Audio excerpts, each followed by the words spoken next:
Salut, aujourd'hui je vais vous parler de l'arnaque de la démocratie consultative. Alors la démocratie consultative, qu'est-ce que c'est? En gros, c'est la réponse des pouvoirs publics et du pouvoir politique aux volontés démocratiques du peuple.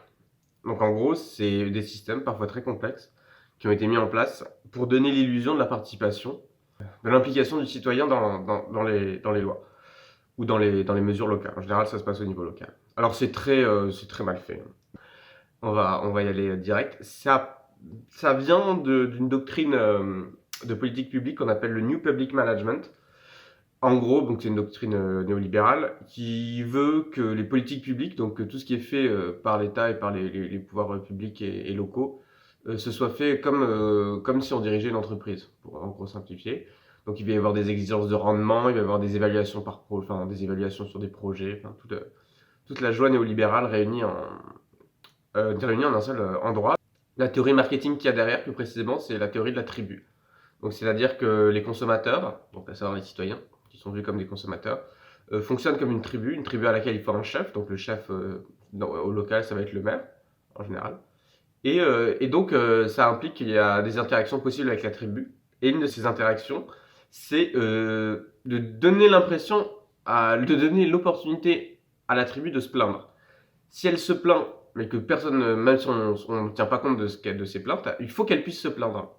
Parce que ça va augmenter son niveau de satisfaction, ça va lui donner l'illusion qu'elle peut participer à la vie de la tribu, alors qu'en fait pas du tout. Et c'est exactement ce phénomène-là qu'on retrouve dans la participation citoyenne voulue par le pouvoir. En fait, tout ça, c'est l'État qui va venir vous demander de participer. Mais en fait, c'est pas de la participation déjà, ça va être de la consultation, dans le meilleur des cas.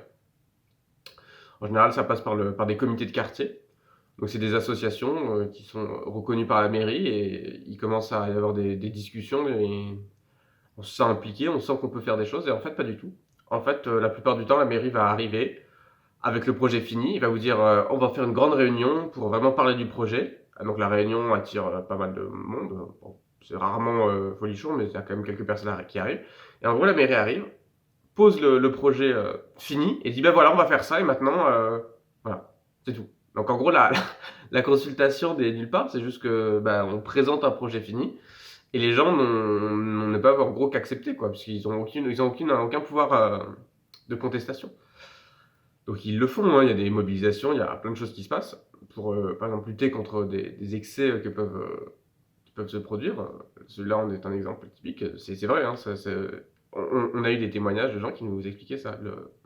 La mairie arrive, dit bah ça on a fait ça, bah voilà vous êtes content, au revoir et puis c'est tout. Et surtout tant que le citoyen il ne pourra qu'être consulté, c'est-à-dire exprimer son mécontentement et que rien n'évolue, ça va pas faire avancer grand chose. C'est un petit peu l'arnaque du grand débat où en fait si vous voulez le président parlait pendant des heures tout seul pour expliquer à tout le monde pourquoi il avait raison et pourquoi ce qu'il disait c'était super. Dans la doctrine néolibérale, l'État ne se trompe jamais. S'il y a de la contestation, c'est parce que l'État n'a pas assez bien expliqué. Alors il faut prendre le temps d'expliquer, mais si vous expliquez de la merde, ça reste de la merde en fait. Putain, il y a une mouche qui merde. En somme, les revendications démocratiques sont légitimes, mais attendre de l'État qui propose des solutions clairement, c'est complètement se mettre le doigt dans l'œil. Le pouvoir, il se prend. Le pouvoir, il se donne pas, il se demande pas. Dans notre enquête, on a vu des gens qui voulaient pas prendre le pouvoir, mais qui le créaient en fait. Ils créaient des associations, ils créaient de l'éducation populaire. Ils entreprenaient des choses, entreprendre, des fois toutes petites, des fois qui leur prenaient beaucoup de temps, mais ils essayaient de faire vivre quelque chose en dehors de ce qui se faisait déjà par l'État.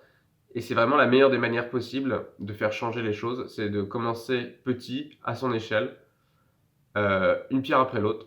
Rome ne s'est pas faite en un jour. À demain.